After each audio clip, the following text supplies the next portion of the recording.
Bonjour les amis, j'espère que vous allez bien. Oui, je sais, j'ai une mine un peu triste ce matin, c'est normal parce qu'on va parler de la situation de Sénégal. Et clairement, c'est une situation qui me touche, qui touche tous les Africains et j'espère le monde entier aussi. Je vais vous expliquer ce qui se passe au Sénégal, ce qui s'est passé, pourquoi est-ce qu'on en arrive à un soulèvement de la population. On se retrouve juste après.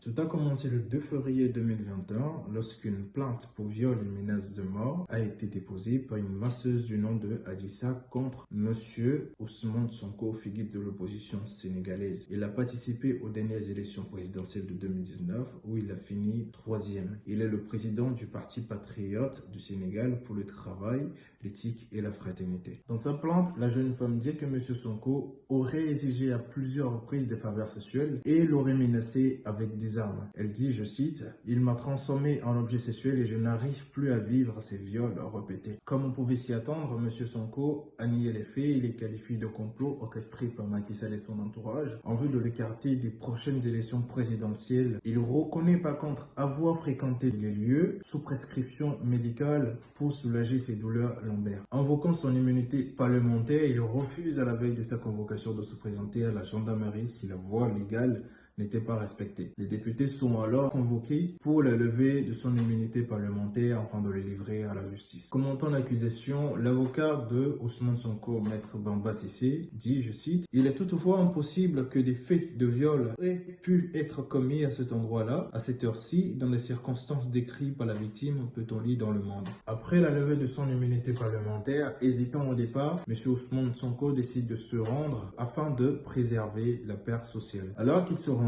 son cortège fut rejoint par ses sympathisants et militants qui sont venus le soutenir. Sonko et certains de ses proches qui l'accompagnaient sont arrêtés et conduits à la session de recherche pour le motif de trouble à l'ordre public et participation à une manifestation non autorisée. C'est à partir de ce moment que les troubles ont débuté. Si au départ, les accusations et arrestations de Sonko et certains de ses partisans ont provoqué le soulèvement de la population, aujourd'hui, pour les jeunes Sénégalais, c'est un combat qui va au-delà. Il se dit légitime pour ramener la démocratie au Sénégal, lutter contre la corruption, la malgérance et contre la crise économique qui s'est accentuée depuis la crise sanitaire de Covid-19. Si M.